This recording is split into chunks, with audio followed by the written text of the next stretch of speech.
Oh, that was beautiful. Thank you, worship team.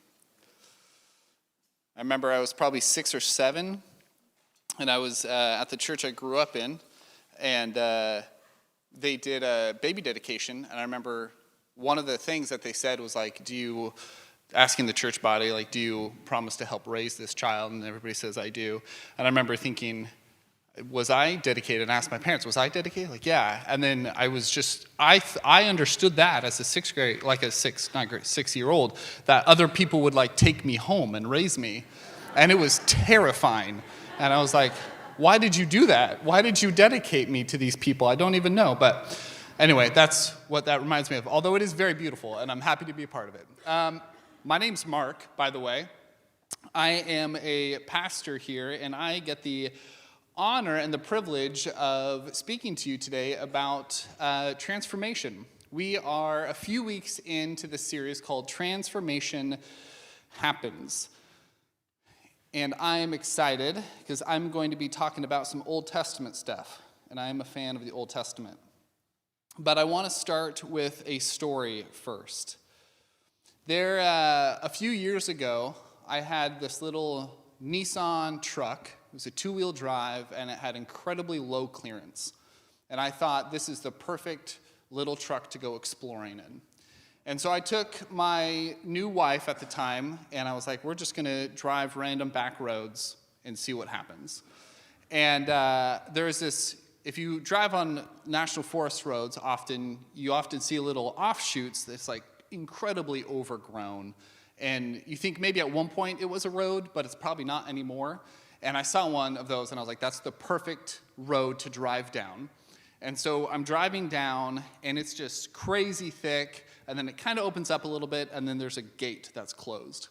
And I was like, I'll just back up. I'll just turn around real quick. So I back up, and then I get high-centered, and I'm stuck. And we have no cell service, nothing. And I probably try for like 2 to 3 hours to try to get this little truck out, and I have a picture, actually, that at the time wasn't funny, that my wife took this picture. Do we have that picture? It's all right if we don't. Yeah. So we have this picture, and I was just ticked, because I was like, that was so dumb of me to do this.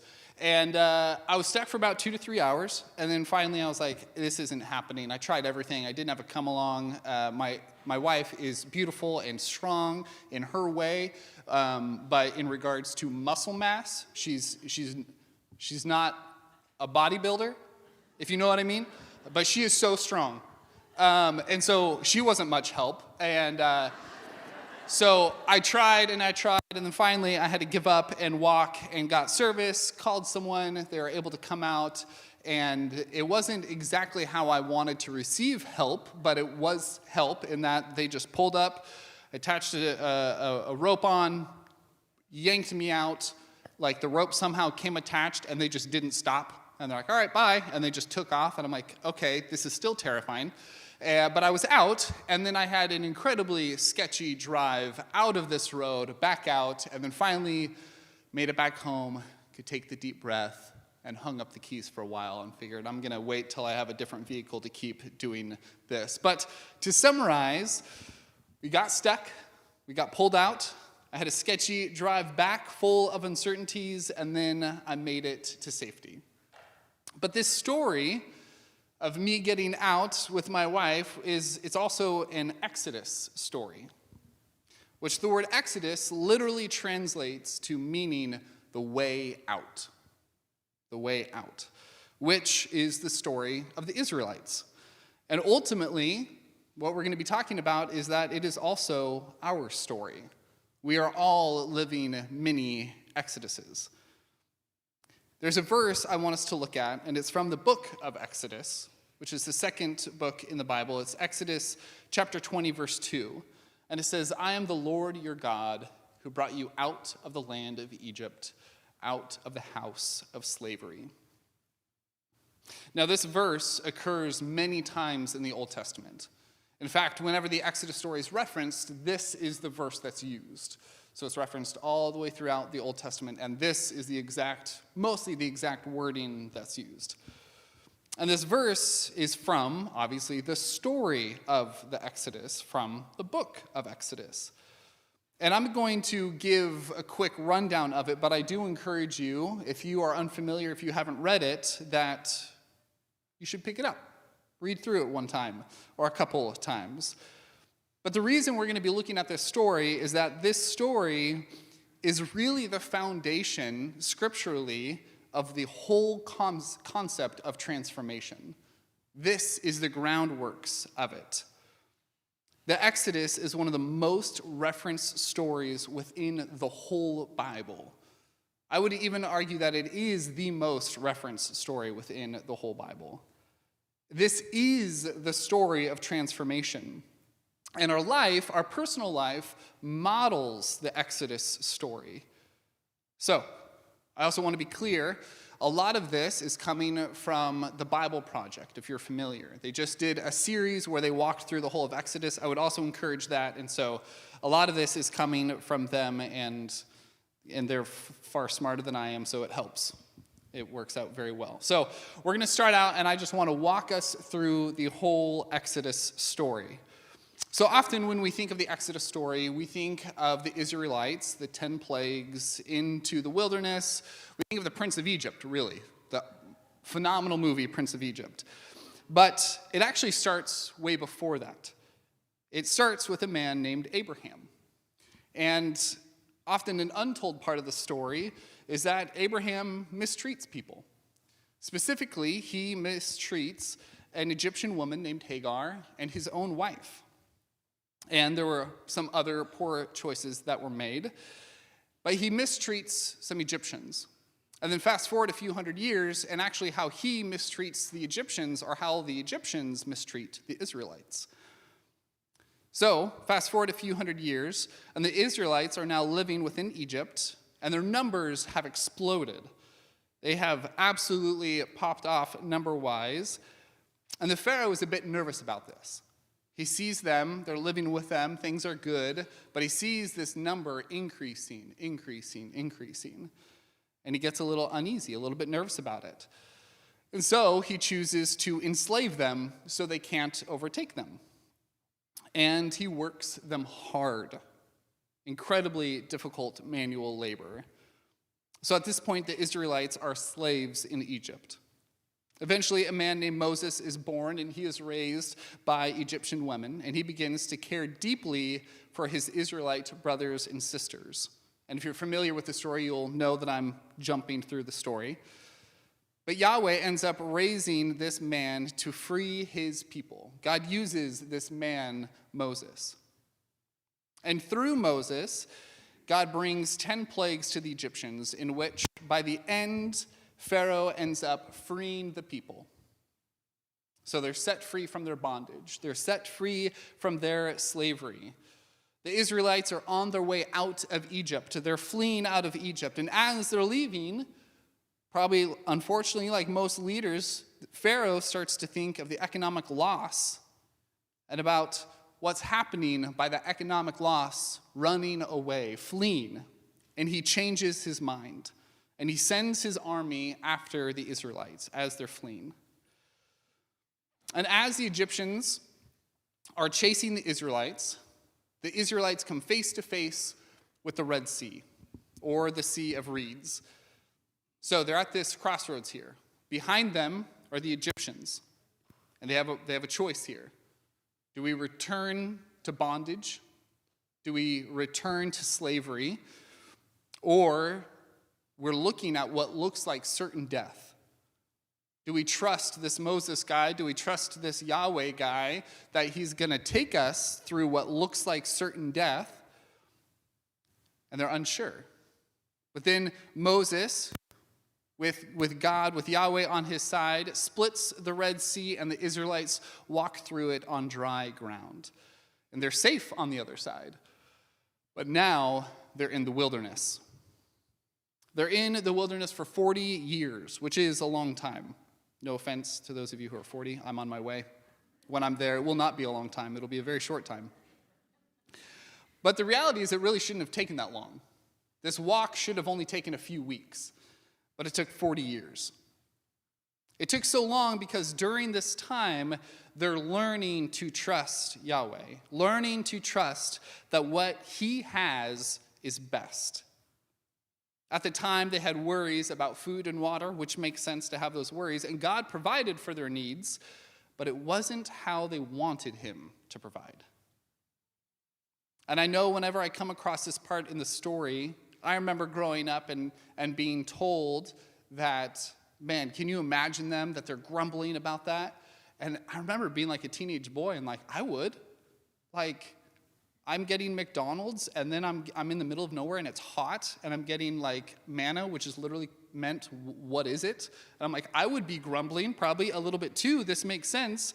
And I think that's kind of a little bit of the point, is that you're provided for, but yet it's not exactly how you wanted to be provided for. You have what you need, but yet you were praying for the $1 million, but instead you got a job. That's not what I was praying for, but okay, that's good, I suppose. So this time in the wilderness is a time of testing. It's a time of uncertainty. It's learning to believe that what God has is truly better than what they have in their own plans. I believe this time of the wilderness was Yahweh, God, continually saying, do you trust me? Do you trust me? Do you trust me? I'm going to provide. Do you trust me? After 40 years of wandering and learning to trust, they make it to the promised land. And everything is good, right? Wrong. Very wrong. One would expect it to be good. They made it. They're finally out of the wilderness. But it's pretty bad, in fact. And they actually end up back in bondage, not by Pharaoh, but by their own actions. In the narrative of the story, they become the Pharaoh-type oppressors.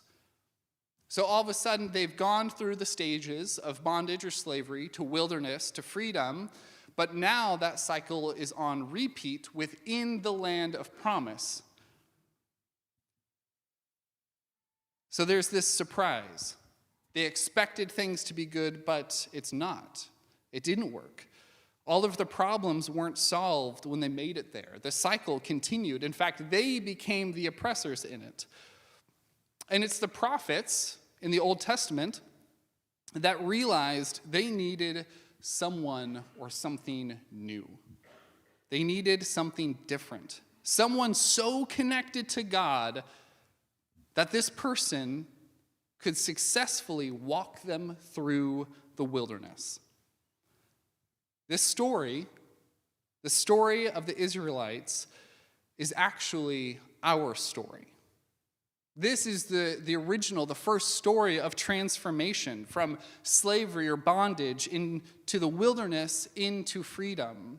I've talked a lot about themes of the Bible before. This is one of the major themes of the Bible.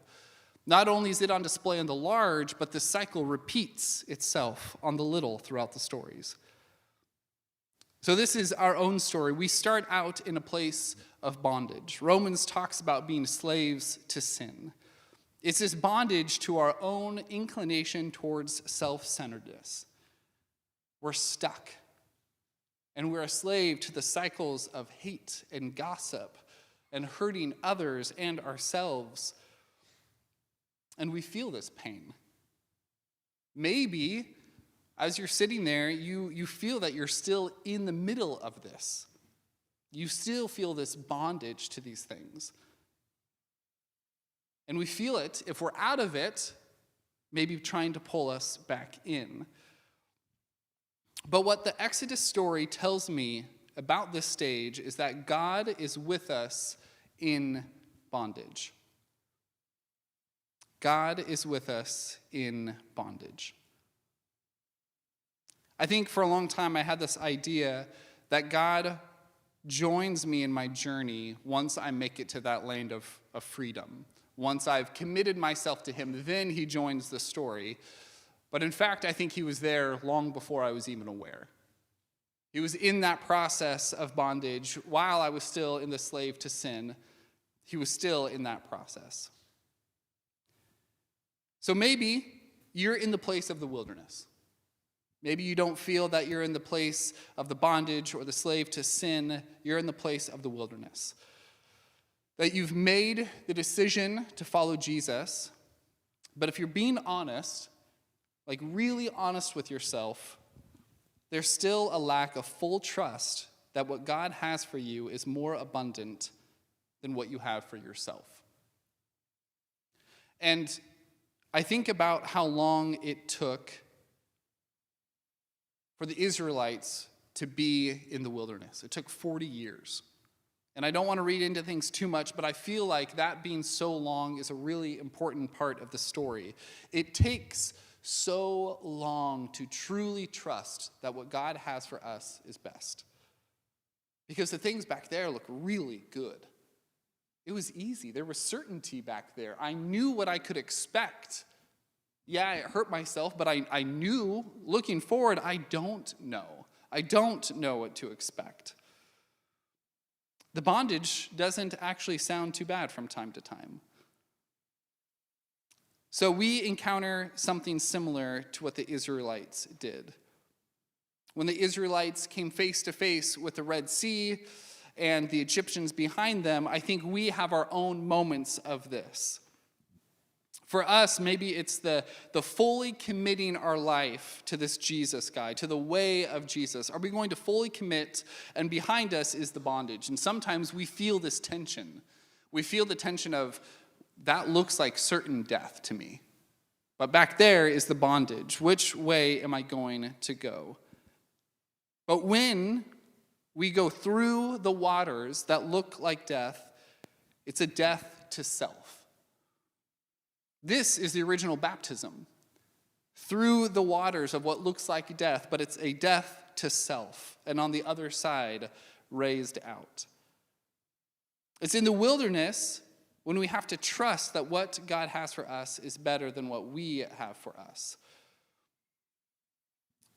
In this time of wilderness for the Israelites, God showed up. And this tells us that God is with us in the wilderness. Personally, I think this is going to be maybe our longest time of life, is just the learning to trust God. So we have the bondage, we have the wilderness, and then we have the promised land. And maybe you feel like things are kind of clicking well. And at times I feel that things, okay, I think I'm learning to trust. And we can see that even in the promised land, though, this cycle repeats itself. For the Israelites, they themselves became the oppressor. They themselves were the ones that were oppressing others or oppressing themselves. And if you're like me, maybe you thought the certain old ways of life would never show up again once you follow Jesus. That they're done, they're behind you, it's over, you can forget about it. But those of you who may have walked with Jesus for a while know that that's not fully the case. But there's something that we can still rejoice in, is that God is with us in the promised land. God is with us in bondage, God is with us in wilderness, and God is with us in the promised land. So as with the story of the Exodus, we can experience God with us in each stage of transformation. No matter where you're at in this process, God is with you in that process. Yahweh was with them through each poor choice, each time of repentance, and each time of tasting freedom. And I actually see this continued into the New Testament, into the person of Jesus. There's a story in John chapter 8, verses 4 through 11, that says this. Teacher, this woman was caught in the act of adultery. In the law of Moses, and the law of Moses commanded us to stone such women. Now what do you say? They were using this question as a trap in order to have a basis for accusing him. But Jesus bent down and started to write on the ground with his finger. When they kept on questioning him, he straightened up and said to them, "Let any one of you who is without sin be the first to throw a stone at her." Again, he stooped down and wrote on the ground. At this, those who heard began to walk away one at a time, the older ones first, until only Jesus was left with the woman still standing there. Jesus straightened up and asked her, "Woman, where are they? Has no one condemned you?" "No one, sir." "Then neither do I condemn you," Jesus declared. "Now go and leave your life of sin." This woman that we get to read about now experienced her own exodus in a time of bondage to her sin, to a way out, and found new life. And Jesus was the one that led her through that wilderness. And I see the similarity as the story of Exodus. So the Exodus story, as I mentioned before with Exodus chapter 20, verse 2, it says, "I'm the Lord your God who led you out of Egypt." Now, this is the way the Exodus story is referenced throughout the whole Bible, is that term. Very rarely, if I think ever, can you actually find where it references what led them into that. Some of those choices that led them in. And I see this continued in the person of Jesus. And this woman who's caught in adultery, he doesn't meet her with, "Well, what led you here? Why did you make these choices? What things did you do? Why are you here?" He doesn't meet her with any of that.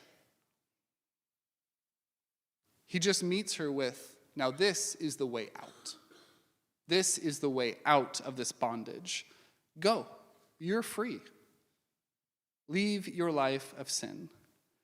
And I think about this as a parent now, and my kids are at this age where I don't know what it is, but they just like to stick their hands in things that it gets stuck in. I don't know why that this is a stage. I feel like kids are trying to just hurt themselves constantly. But often I'll be doing something, making dinner, folding clothes, or whatever, and all of a sudden I'll hear one of my kids just start yelling for help, just screaming like they're being attacked. And it's like, "Oh, you got your hand stuck in a chair again," or "You followed your ball to the back of the dryer, and I don't even know how you got there, but here you are." But they're very frantic about it. And often, as a parent, when they're frantic, I can't help but to also be frantic in that moment. But I don't meet them with, "Well, how did you get here? Calm down. I know you're screaming and you're in pain, but I need to know, are you going to do this again?" No. That parental instinct is just, "I'm going to get you out as fast as I can. I want to save you from that however I can. I want to help you get your arm out, pull you back from behind the dryer." I may then be like, "Hey, next time, just call me if you get your ball stuck back there." Or, "Next time, let's think this through a little bit, and I'll let you know that your hand will indeed get stuck in that chair." But there's that parental instinct that is, I'm gonna pull you out of that, and then I'm gonna send you on your way. And I think what this story of Jesus and the woman caught in adultery is that Jesus cares more about the way out than the way in. In your own Exodus story, God cares more about the way out. What are you going to do with your life now? You're out of bondage, you're out of slavery. Oh, yes. Now what are you going to do? And how can I walk along with you in it? And that's where we are, on the way out.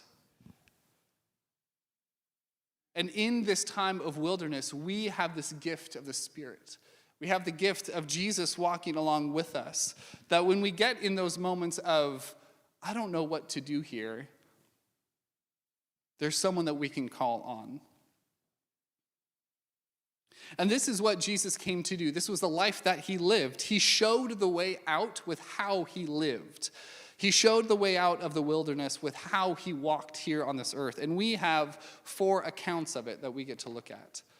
How he lived, how he spoke, how he treated others is the way out. It's learning to trust God's wisdom, not our own. It's leading with love and curiosity rather than hate and judgment. It's choosing to forgive rather than harbor anger. Jesus' life is the way out. He did it. He showed it. This is the path of transformation that we are on. Maybe we're in different parts of it, but we are all on it. And God, through the story of the Exodus, shows us that we're never alone on this path either. Jesus came and showed a path that changed the game. It requires the passing through of what looks like death, but is a death to self, like the Israelites in the Sea of Reeds or the Red Sea. It requires trust through the wilderness, where a realization happens that we can't do this on our own. And that trust in that if we are to make it, if we are in that promised land, we're walking with the Lord, it's because he showed up. Then at some point, we get to have faith and hope that at some point, God is going to cosmically make everything new. So as I end, I want to reiterate that this woman lived a life of transformation. And we are all living a life of transformation. But it depends what you're transforming into. But there's an invitation that we get to transform into people of Christ. So, where are you in this pattern? Are you still stuck in the bondage? Are you in a season of wilderness, not seeing God at work in your life, wondering where he is? Wherever you are in this process, I want you to know that you are not alone. Not only is God with you, but there is a church body who is also in the process with you. To be honest, none of us have really fully figured it out yet. So I want to encourage you, walk out today with the knowledge that wherever you are on that process, that God is with you in the midst of it. Let me pray. Lord, thank you for this story of the Exodus. Thank you for the knowledge that, Lord, you are with us in the midst of it, that you are walking with us in the bondage, in the wilderness, in the promised land. And that, Lord, that you are more concerned about the life after than the life before. You have more of a heart to walk us out of it and walk with us than to condemn with anger and wrath. Lord, you are good. And I thank you for that. And I thank you that you are with us now. In your name, amen. You are dismissed. Go in peace, my friends.